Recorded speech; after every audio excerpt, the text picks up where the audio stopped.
I don't know why I'm finally writing this. Maybe I'm bored. Maybe I'm tired.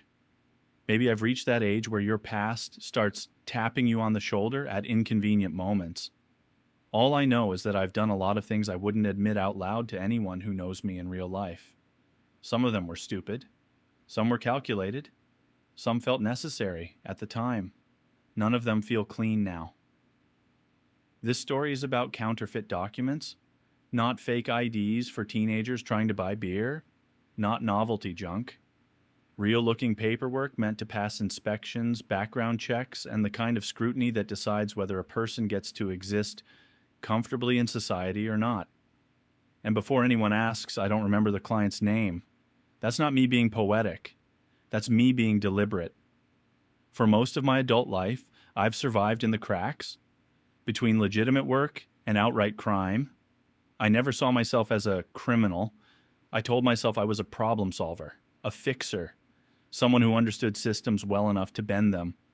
I grew up watching my parents drown in bureaucracy, endless forms, endless offices, endless rejections, watching good people lose jobs, housing, opportunities because a box wasn't checked or a document was missing. Somewhere along the way, I developed a deep, simmering resentment toward paperwork as a concept, not the paper itself, but the power behind it.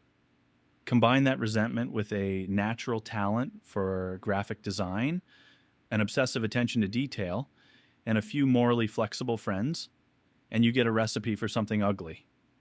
At first, it was harmless. I just need a replacement diploma.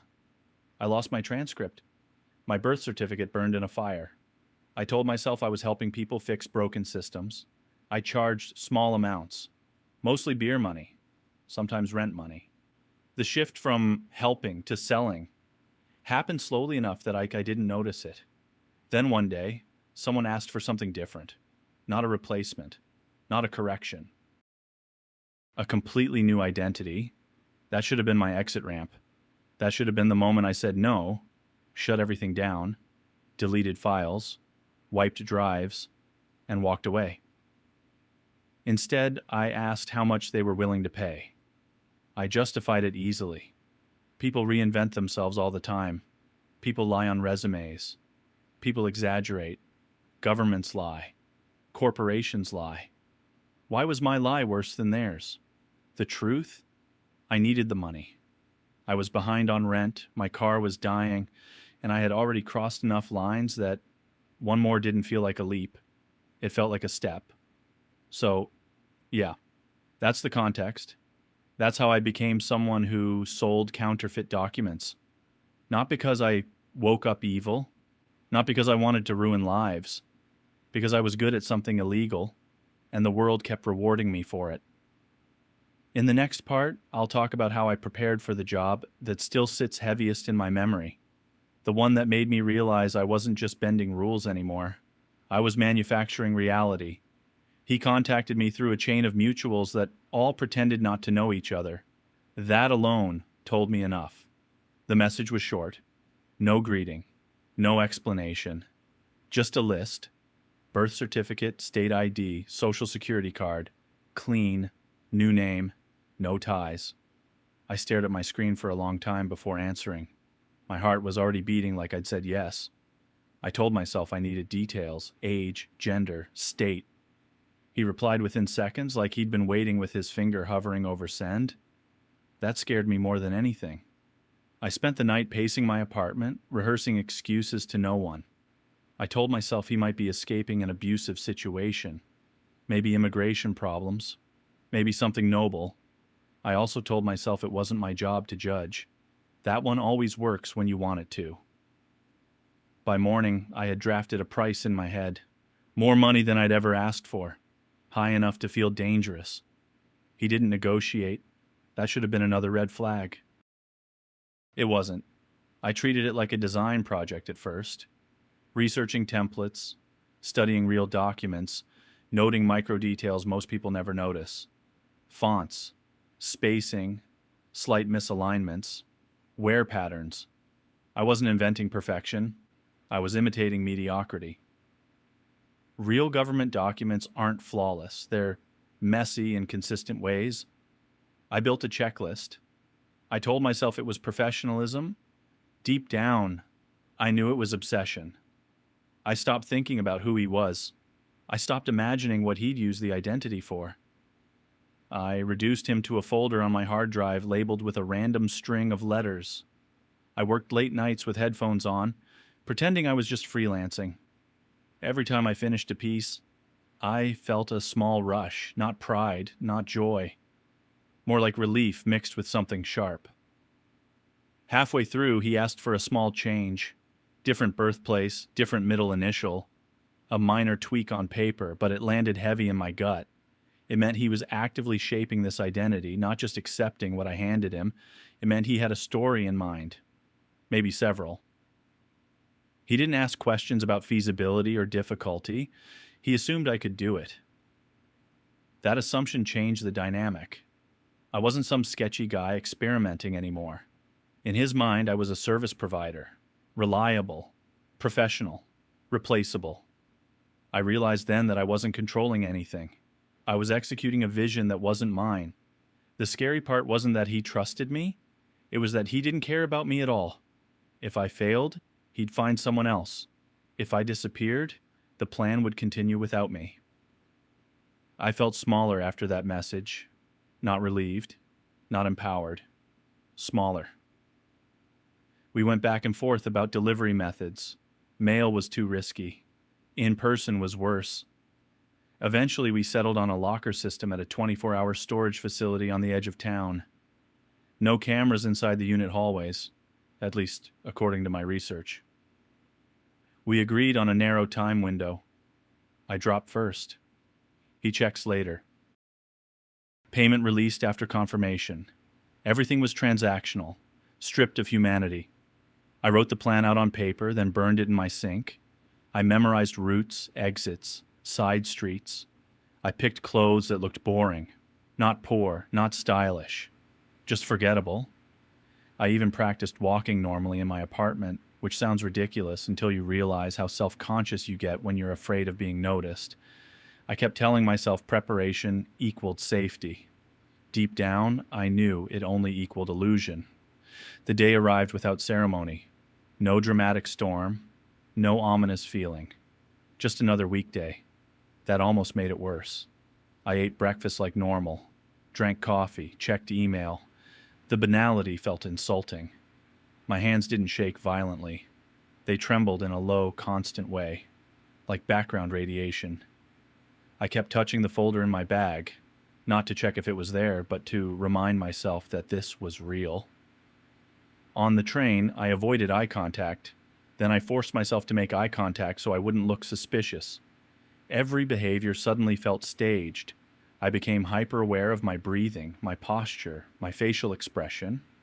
By the time I stepped off near the facility, I felt detached from my body, like I was remotely piloting myself. The locker was exactly where he said it would be. That consistency bothered me. It meant he'd done this before, or at least rehearsed it thoroughly. I slid the documents inside. For a second I hesitated. Not a heroic hesitation. Not a moral stand. More like when you're about to send a risky text and your thumb hovers. Then I closed the door.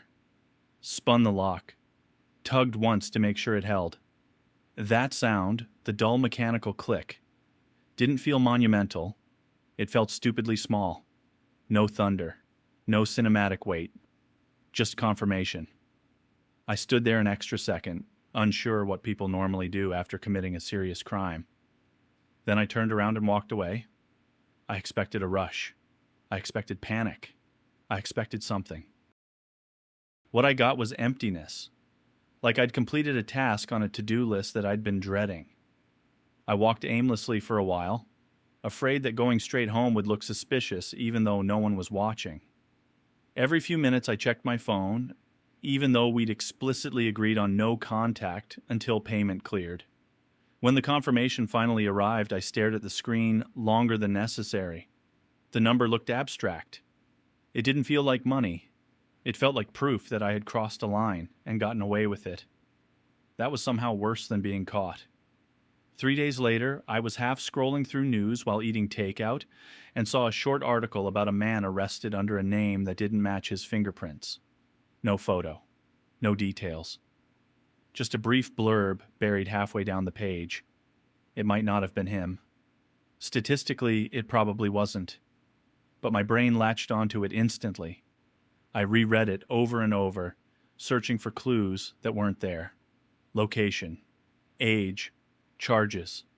Nothing lined up clearly. I imagined my documents being held in an evidence bag. Imagined a detective staring at them, noticing something slightly off. I imagined a chain that eventually led back to me. None of this was based on facts. It didn't need to be.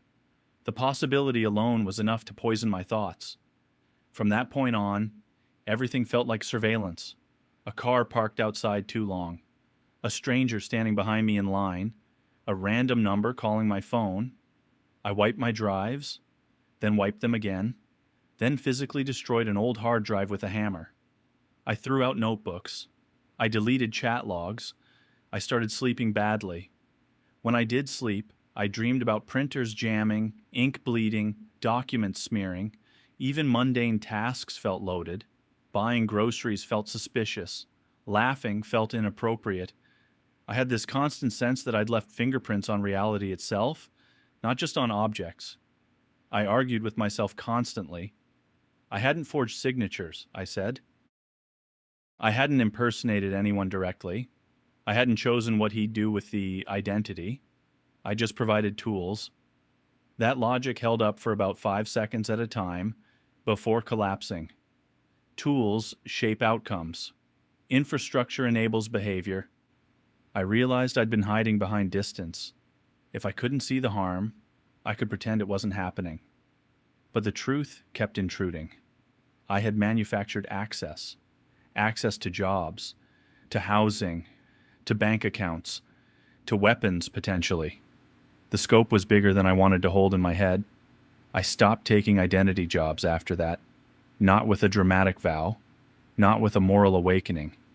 I just started ghosting those requests. I still did smaller document tweaks for a while, then fewer, then none. The money got tighter, life got less exciting, also quieter.